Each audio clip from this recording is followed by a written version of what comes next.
I mean, not that I want to be dizzyingly eclectic in the kitchen, but I think it is impossible to cook, if you like eating, without borrowing a bit from here, a bit from there.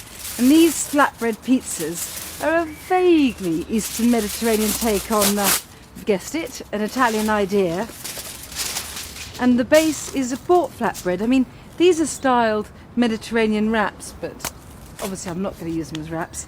And this is a tomato, mint and halloumi pizza. I'm just going to get the seeds out of the tomato because I don't want it too wet and pulpy on that thin base. Oh, these are lovely and fresh. Let's chop fairly finely.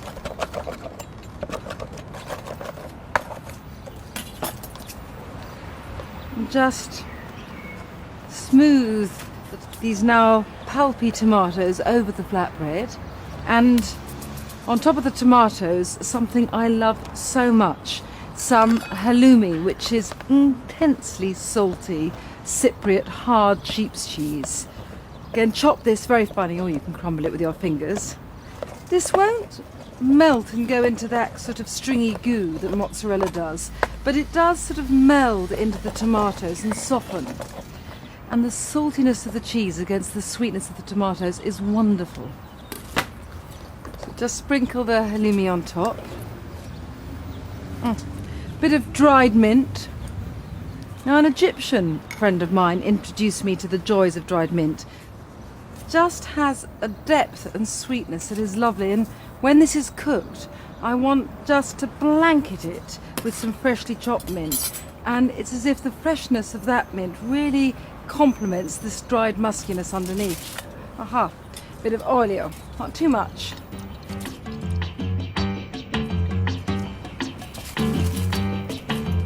Just drop it on the barbecue.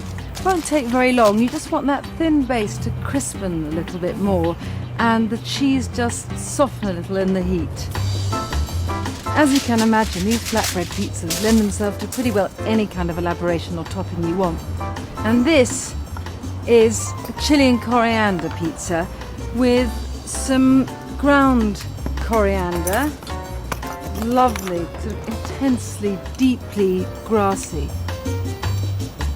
And pour in a bit of oil, and just as the mint, halloumi and tomato pizza is sort of partnered by some fresh mint at the end, so this has to have a really lovely leafy covering of fresh coriander once it comes off the barbecue. It works so well pairing the sort of scorched, nutty spiciness of the ground dried herb with the final smattering of the fresh. These aren't thick, wodgy pizzas. I mean, there's something a bit poppadom-like almost about their base. Okay, so on with this. And finally, something I really love, such an easy thing to do, a za'atar flatbread. Now, za'atar is a bought Middle Eastern spice blend. It's a mixture of wild thyme, sesame seeds and ground sumac. All I'm going to do, so you can see how easy it is mix that with a bit of oil, a bit of brushwork I'm in the mood for. Let's brush this on.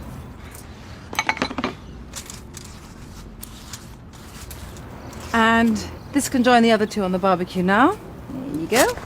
And it's really just a question of cooking until that thin base is even crisper and everything is beginning to ooze in and melt slightly, and the best eaten, I think, just cut into spindly wedges with, I don't know, a drink before dinner or lunch. I'm going to put this on just for a minute just to speed up the process because I'm too impatient, and start chopping my herbs to go over the pizzas when they come off the barbecue.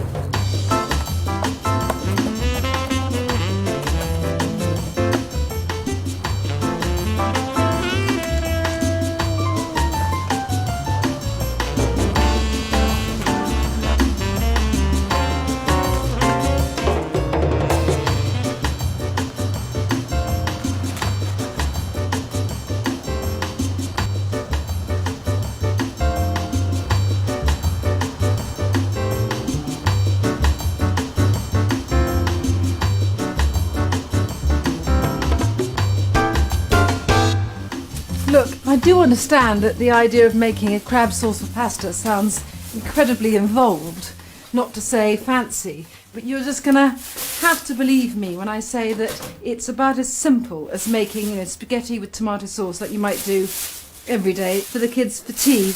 Look, my lovely crab. Now, culinary weapon of choice here. I can lift it down. My pestle and mortar. Well, this takes no time, so I'm gonna get the water on now. It should anyway be boiled from the kettle. Huge pan. Always makes it better with pasta to use as much water as you can. Not least because the temperature won't sink as much when you add the pasta. Right, time for a bit of upper body workout, so I'm gonna get rid of this. Garlic first. I mean, this pasta sauce needs to be very garlicky. Just peel them. Okay, now a bit of salt, about a tablespoonful. I mean, this sort of amount, small handful. And I'm just going to pulverise the garlic to a wonderfully sort of dense, sticky puree.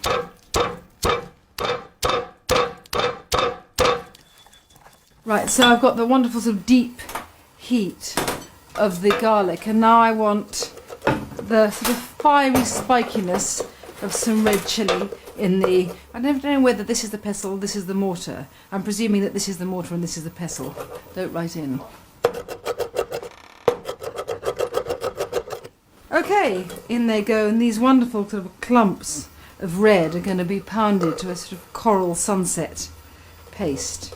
I must say, I do like any form of kitchen activity which sort of demands work that doesn't need any dexterity, and this about sums it up. Now, get the pasta in. I use linguine, which I suppose in a way is like a cross between spaghetti and tagliatelle. Slightly wider, but also wonderfully dense, which makes it a great vehicle to carry the sauce. Now, the main event. This is about 100 grams of brown crab meat and about twice that, so 200 of white. Okay, just fork through, and now some olive oil, about 125 millilitres. I find that easiest to use an American half cup measure.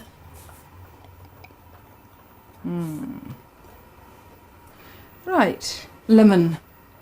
A lot of zest as well as juice, just because I want this to be really quite definitely lemony. I mean, not astringent, it's all got to work together. Okay, so that's my zest. Right, now just the juice. Beautiful colours. Let's just fork it through, and that is all there is to it. I'm just going to go and check how the pasta's doing. Looks like it's another couple of minutes or so, which gives me time to do my bits and pieces. I want to chop some herbs.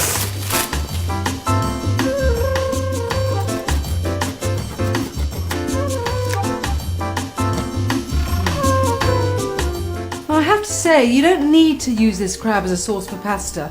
It is really wonderful, just heaped on a plate and eaten with a pile of hot brown toast. But then again, having recently released myself from a low carbohydrate diet, I find I can leave no loaf unturned, and any bread is really wonderful with this. Just going to have a quick rhapsodic dip. And that looks absolutely perfect. Just need to turn the heat off and drain and dress.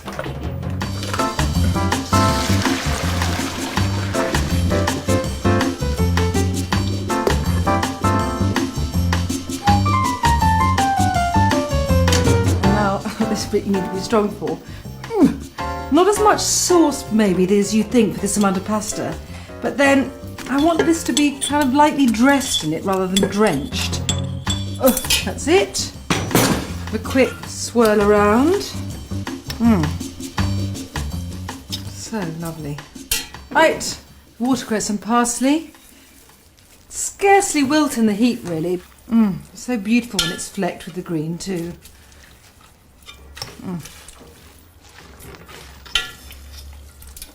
Right. Can't wait.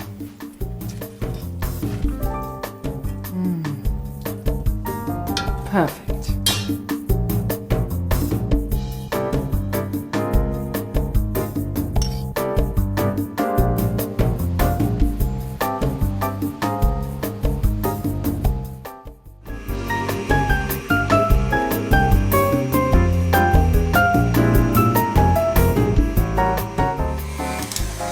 Before you start the semi-freddo, you need to whisk 300 millilitres of double cream.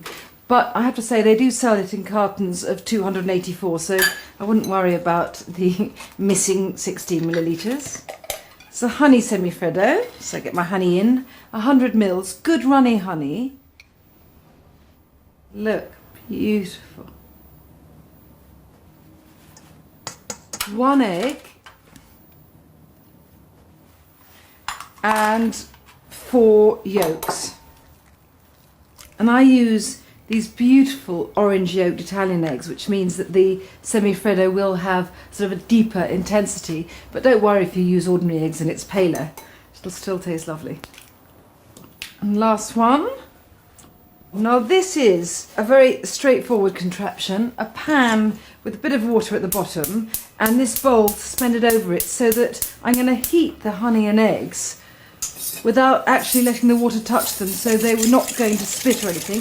I just want it to warm, not get so hot that we have scrambled eggs. I mean, of course you could use one of those handheld electric mixers, but I want nothing to rupture my sous mood. I happen to love a semi-freddo more, I think, than ordinary ice cream. I love that melting texture rather than that teeth-aching sharpness. But one of the fabulous things about it is that it's much easier to make than ice cream. There's 3 ingredients and some whisking. Unlike ice cream, you're not making a custard first and you're not churning it once it's freezing or taking it out of the deep freeze and mixing it up. Now this is just how I want it. Beautifully yellow and mousily aerated and voluptuously swelling. So it's just a question of taking it off the heat and folding it into the cream mixture, and that's really, really all there is to this. Beautiful. And fold in. Don't worry about this, just keep calm and gentle. There.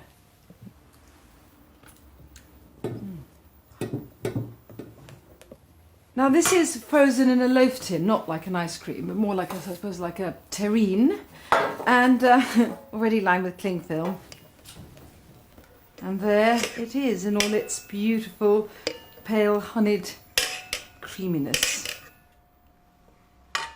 Right, this just needs to be covered with a bit more cling film and then put in the deep freeze for about 3 hours till it's ready to serve. But if it makes your life easier, you can leave it in the freezer for up to 2 days.